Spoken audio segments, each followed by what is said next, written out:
Bhardwaj homeo अस्पताल 36 वर्षों से आपकी सेवा में, भाड़ावास गेट, रेवाड़ी। पंजाब से आप पार्टी के विधायक मनविंदर सिंह ने रेवाड़ी जिले के होन चिल्लड़ में गुरुद्वारा साहिब में मत्था टेक अरदास की।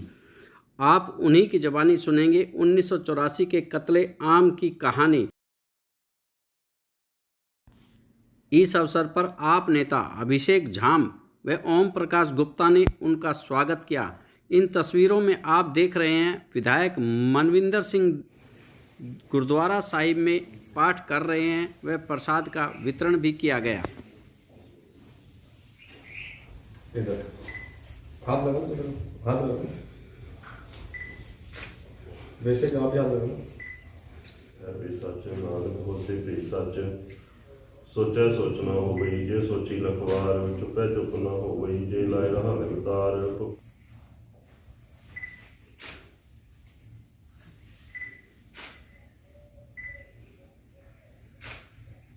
देख रहे हैं ये वो जगह है जहाँ पर इन सिख परिवारों को यहाँ पर जिंदा जला दिया गया था। तो ये उनकी यादगार में ये बोर्ड भी लगाया गया है यहाँ पर। और ये इस टीले को आप देख रहे हैं, ये ठीक इस हवेली के सामने है। ये जो सिख परिवार यहाँ पर रहता था, ये उनकी सुंदर सी हवेली है। और ये जो अब खंडर में तब्दील हो चुकी है, आप देख सकते हैं इसको किस तरीके से। और इस हवेली के ठीक सामने इस सब छोटे बच्चे बूढ़े सबको यहाँ पर इकट्ठा करके जिंदा जलाया गया था। सुरजीत कौर। सुरजीत कौर जी, जब आप बहुत छोटे थे, कितने साल के थे जब ये घटना हुई? मैं 6 साल की थी जब। कैसे, क्या घटना हुई थी? मैं तो बहुत छोटी थी, बस जब सुना था कि ऐसे हौद में दंगे हो रहे हैं, सबको मार दिया गया है। तो आपके परिवार के कितने सदस्य थे और कितने? 12 सदस्य थे। तो कौन कौन थे? मेरे मम्मी पापा, दादा दादी, 2 भाई, 3 चाचा, 3 बुआ। तो सबको मार दिया? हाँ जी। मेरा नाम जोगिंदर सिंह है जी, मैं रिटायर्ड मास्टर हूँ जी। तो जोगिंदर सिंह जी, ये पूरा जो घटनाक्रम हुआ था 1984 में, थोड़ा सा बता पाएंगे? ऐसा है जी, 31 अक्टूबर को कुछ नहीं हुआ, 1 नवंबर को कुछ नहीं हुआ, 2 नवंबर को सडनली जहाँ भी सिख मिला मारो काटो लूटो, ये कहानी बन गई। हम अंडरग्राउंड हो गए अपनी सेफ्टी के लिए, अपने बचाव। हमें नहीं मालूम कि यहाँ ऐसा इतना ज़बरदस्त हादसा हो जाएगा कि मतलब बच्चा, बूढ़ा, लेडीज़, चाहे उम्र नहीं देखी किसी ने। एक हमारे बुजुर्ग थे यहाँ, उनकी पोती की शादी थी, उनकी उम्र नियर अबाउट 80 साल होगी। उन लोगों ने कहा जी मैं हाथ जोड़ के कह रहा हूँ, जो दहेज में पैसा वैसा चाहिए ले जाए, हमें बख्श दो, हमारे यहाँ शादी है। पहले माल लूटा, फिर उनको मारा। ये हादसा यहाँ हौद में हुआ है, जो मतलब नेशनल नहीं इंटरनेशनल मुद्दा बना था उस समय। हौद आप इंडिया में नहीं, विदेशों तक का उस समय नाम गया कि हौद में इतना ज़बरदस्त हादसा हुआ है कि 9 साल का बच्चा नहीं छोड़ा, 7 साल का बच्चा नहीं छोड़ा, 80 साल का बुढ़ा नहीं छोड़ा। पहले उनका घर लूटा, माल लूटा, फिर उनको जला दिया गया। ऐसा जुल्म तो पाकिस्तान और हिंदुस्तान बना जब किसी ने नहीं देखा था, जो जुल्म यहाँ हुआ। बताओ, लूटने के बाद वो बेचारे हाथ जोड़ते रहे और उनको जला दिया गया।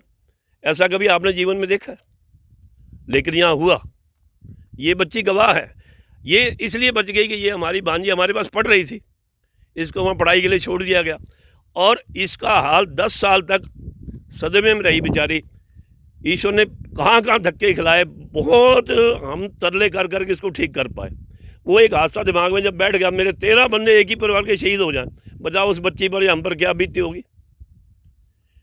तो ये है, अब हम तो यहाँ आते हैं उनके नतमस्तक होने, चलो जी उनको याद कर लें इसी बहाने आप लोग, हैं जी। और आप लोग हमें कोऑपरेट कर रहे हैं। हर साल यहाँ 2 नवंबर को आते हैं। 2 नवंबर को ही हादसा हुआ था ये, तो 2 नवंबर को हमारे जीजा थे, हमारी बहन थी, उनके माता पिता थे, उनके बच्चे थे, उनको याद के लिए आ जाते हैं। इतना सब आंसू बहा के चले जाते हैं, बाकी कुछ ये है। ये जो स्थान है हौद गांव, जहाँ पे 32 सिखों को जला के कुएं में फेंक दिया गया था। 2011 में जब मैं पहली बार आया था, गुड़गांव में इंजीनियर था, तो तब मुझे लगा था कि मुझे जॉब से निकाल दिया गया था इसी की वजह से। मगर हमने उसके लिए काफ़ी एक लंबी लड़ाई लड़ी। सभी जानते हैं जो भी इस गांव के साथ जिनका रिश्ता है। जस्टिस टीपी गर्ग कमीशन बना हिसार में, उसकी तरीके पड़ती थी, हम लोग सभी लोग वहाँ पे जाते थे। तो वहाँ से एक लंबी लड़ाई जो थी, जब तक वो लड़ाई चल रही थी तब तक कोर्ट ने इस जगह पे स्टे कर दिया था कि कोई भी बंदा जहाँ पे हिलजुल नहीं करेगा।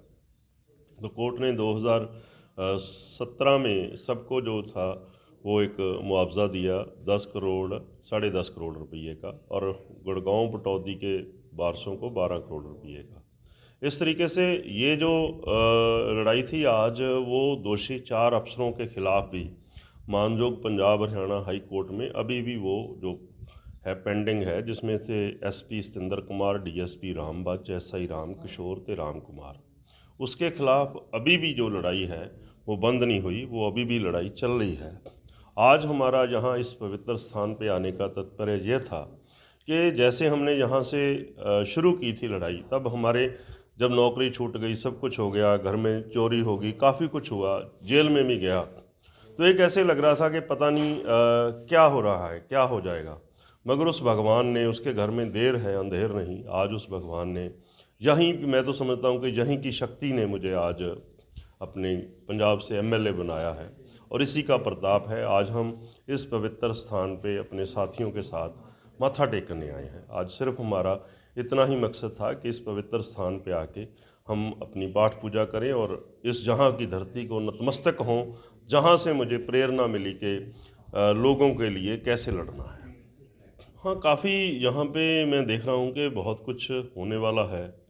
देखो, पहले अकेले थे हम लोग जब चले थे, ये सारा कुछ करने के लिए बहुत बड़े फंड की ज़रूरत होती है, खाली इच्छा शक्ति से नहीं होती सारी बात है। इच्छा शक्ति से केस लड़े जा सकते हैं, आपको जाया जा सकता है, कोर्टों में जाया जा सकता है, मगर इस जगह के लिए फंड की बहुत ज़रूरत होती है। श्रोमणी गुरुद्वारा प्रबंधक कमेटी, जो हमारी सिखों की सिरमौर संस्था अपने आप को कहती है, जिसके ऊपर बादलों ने अपना कब्जा कर लिया है, उनकी गोलकों के ऊपर उन्होंने कब्जा कर लिया है। उन्होंने 2013 में एक मता डाल के यहाँ की उसारी के लिए, नव निर्माण के लिए उन्होंने एक मता डाला था उसके लिए, मगर उनके जो थी वो सारा कुछ कागजों में रह गया, क्योंकि सारा जो हमारी गोलक का पैसा हम लोग मत्था टेकते हैं तो गुरुद्वारे की गोलक का पैसा सारा उनके पास जाता है। मगर उन्होंने आज तक, आप देख रहे हो कि उन्होंने यहाँ पे एक भी ईंट नहीं लगाई।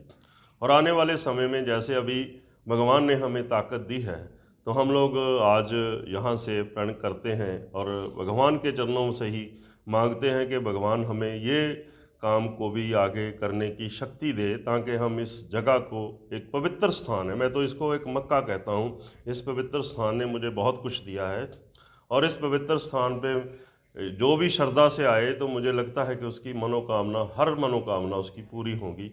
और मैं इसी के लिए, इसी संकल्प से, इस जगह के लिए मैं आगे आने वाले समय में इसके लिए, नव निर्माण के लिए, उसारी के लिए मैं अपनी पंजाब सरकार से भी बात करूंगा, और हो सकता है आने वाले समय में हम जहां पे कोई एक प्रोजेक्ट शुरू करें, जहां से लोगों को ये शिक्षा मिले कि जो नफ़रत है वो, उसका अंत ये नहीं कि अगले को मार के जला के कुएं में फेंक दो, इसको हमें प्यार में बदलना है। इस चीज़ के लिए हम जहाँ पे आ जाए। ये जो मनविंदर सिंह जी ने लड़ाई लड़ी है, इनमें बहुत साल लग गए हैं।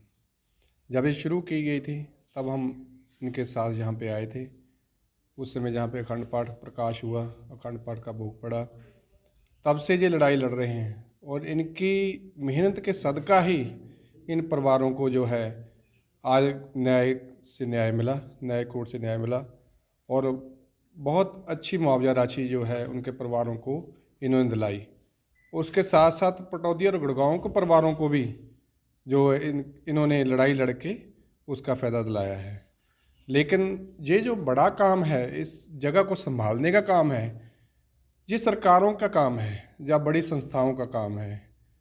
ये अभी भी इसके लिए तत्पर हैं कि इस जगह के, अब ये MLA बन गए हैं तो उसके लिए ये अपना अपना योगदान देते रहेंगे और आगे लीड करते रहेंगे इस जगह की तरक्की के लिए, ताकि इसको एक यादगार के रूप में रखा जाए। तो मेरी भी यही प्रार्थना आगे कि इनको भगवान बल बख्शे, इस जगह का जो है नवनिर्माण करके इसको एक यादगार के रूप में रखा जाए, ताकि लोगों को पता चले कि यहाँ क्या हुआ था, कैसे लोगों का नरसंहार यहाँ पे हुआ था, और आगे से ऐसा ना हो, ऐसा हम भगवान से प्रार्थना करते हैं कि लोगों में प्रेम, प्यार और इच्छा शक्ति जो है एक दूसरे के साथ काम करने की, मिल के काम करने की, प्यार से रहने की, वो बड़े हमारे देश में, यही हम कामना करते हैं।